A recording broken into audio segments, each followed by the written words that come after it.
athletes to the dais. We'll begin with an opening statement from Coach Altman. I thought our energy was pretty good early.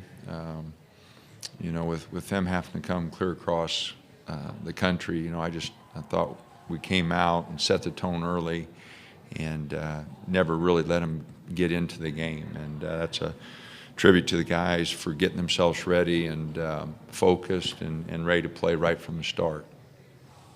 All right. If you would, please direct questions to Oregon student athletes Casey Benson and Dylan Brooks. And if you could designate a student athlete to answer, that would be great.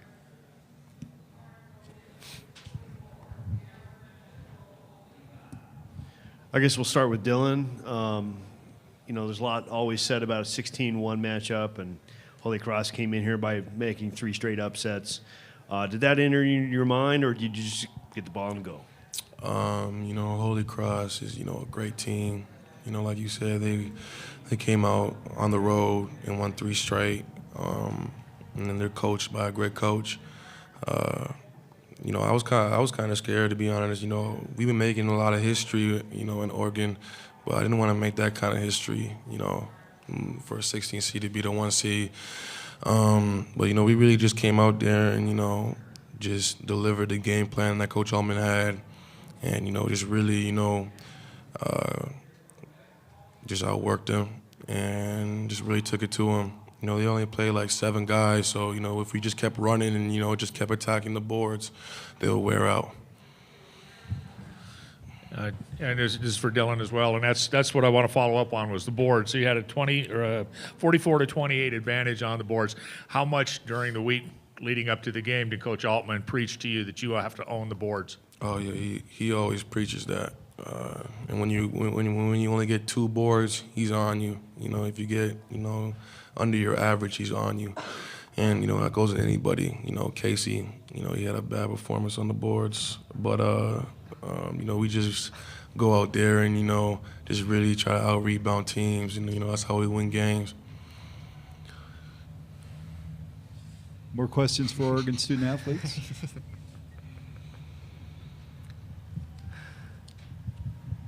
Howie Stallwick, Portland Tribune. Sorry about your bad performance on the boards there, Casey. But despite that, could you talk a little bit about Chris Boucher's performance? Both of you guys, actually. Just, you know, he was wowing the crowd. He was pretty good tonight. No, Chris was extremely active tonight, flying all over the place. And, you know, we've come to expect that from him. You know, with his long arms and just his activity.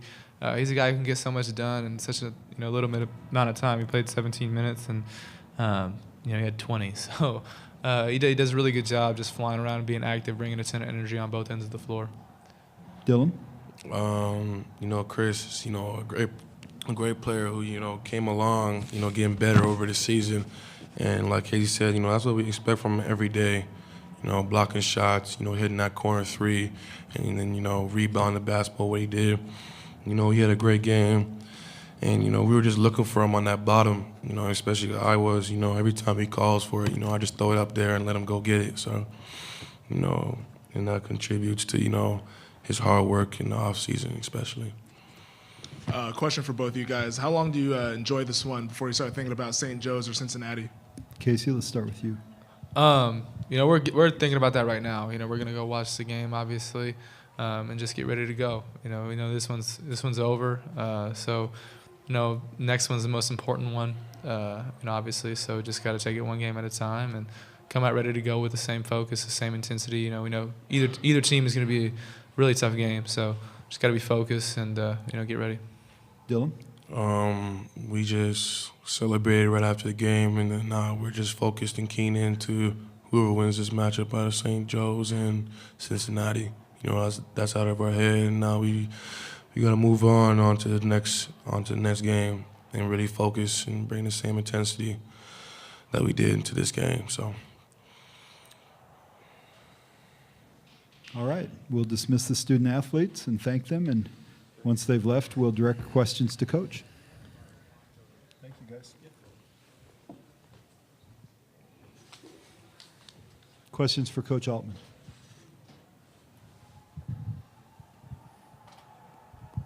Danny, you talked about the start, but is that in a game like this the key? We saw Michigan State today fall down 15-2 and a hole they couldn't get out of, just to kind of get a lead where the other team didn't get a lot of confidence? Well, we thought so. We thought if we could get off on the right foot, and we had a lot of guys. With Dylan with 5 assists and Elgin with 4. I thought their ball movement and penetration kick. And Dylan throwing it up to Chris really got him going. So.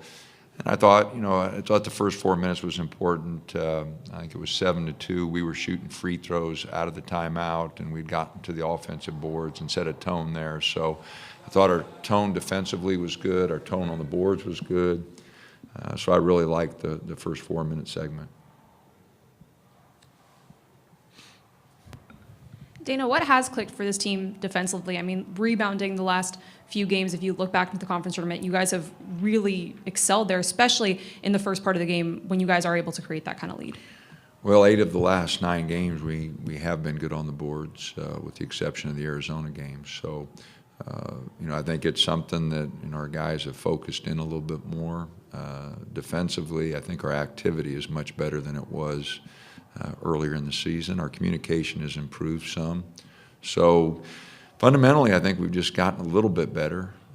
But obviously, moving forward, it's got to be every time out. You let down just a little bit, and your season can be over. So hopefully we'll keep that same focus, that same intensity Sunday.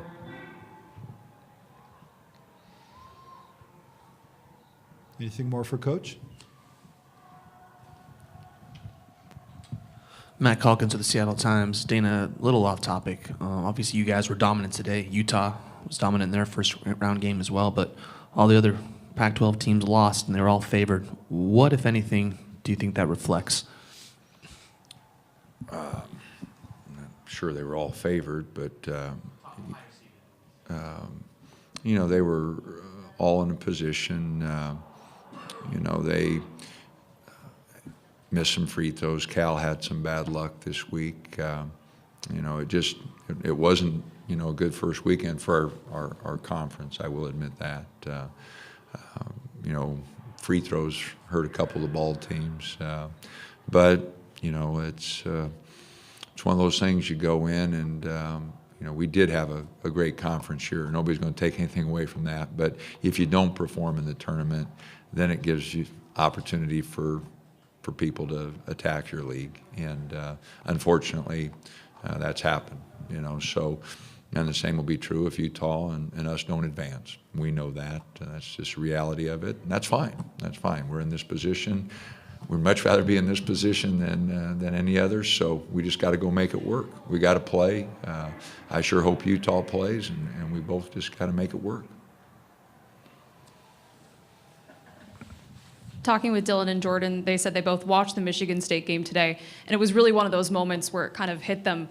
Really, in March, any team can lose. Was that, or did you touch on that at all today in your pregame message? We didn't. Our guys have been watching the games. That's one of the advantages of playing late. It's tough because you watch everybody else play, and it seems like it takes forever to get to your game. But, I heard him talking yesterday when, a couple 12s upset 5s. And, when we got together, today, I didn't have to say anything. I just kind of listened to him. And that's, guys taking ownership in their team, which you really like as a coach. I didn't have to say anything to them. I heard them talking about it. I think it's much more effective, if they're talking about it and it's something on their mind. If there's something that's obvious that they're missing, we'll talk about it. But I really like it when the guys, kind of talking to each other about, man, did you see that? And we got to get ready. That's much more effective than me trying to convince them that something's important.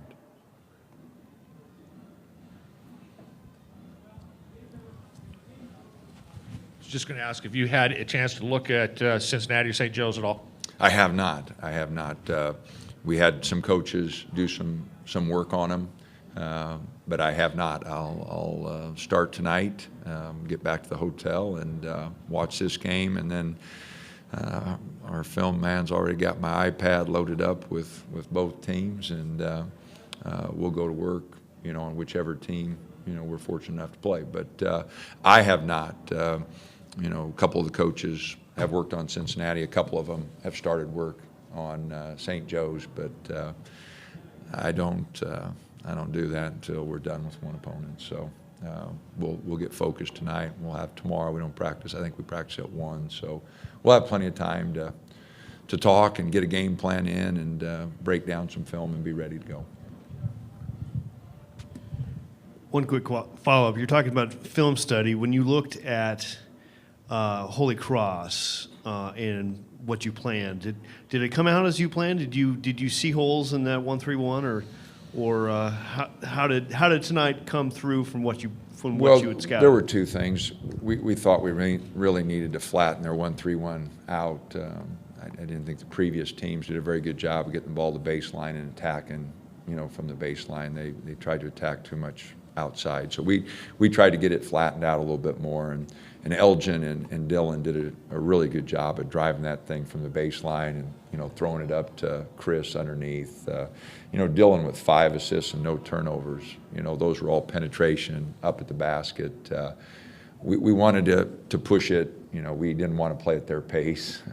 And I thought we got some early runouts, which really helped us. And then the last thing, we thought we could beat them on the boards just because of our athleticism, and the fact that we had been rebounding the ball well. So, our guys in those 3 areas, I thought, did a good job. And, we only turned it over 7 times, which, we were worried about that, just guys getting lazy with passes. But for the most part, we did a pretty good job.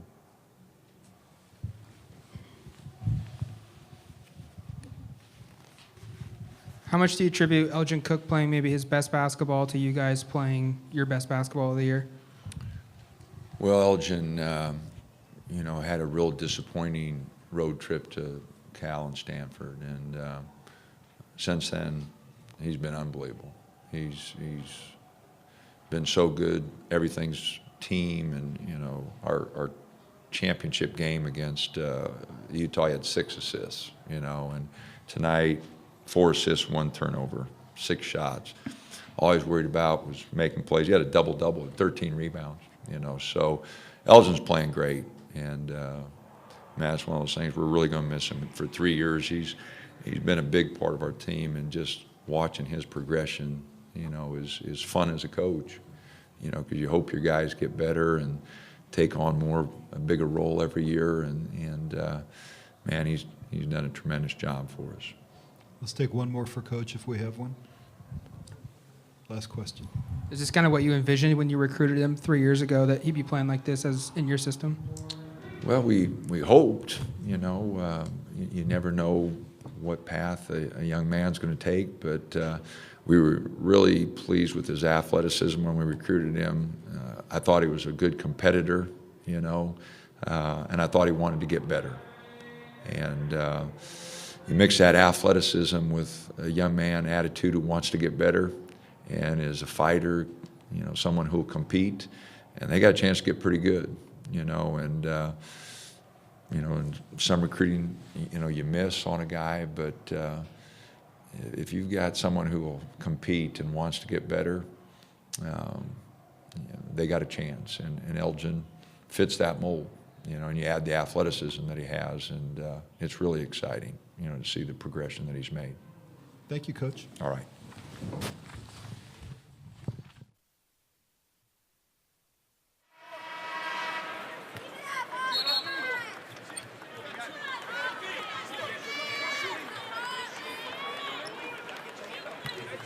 Number 0.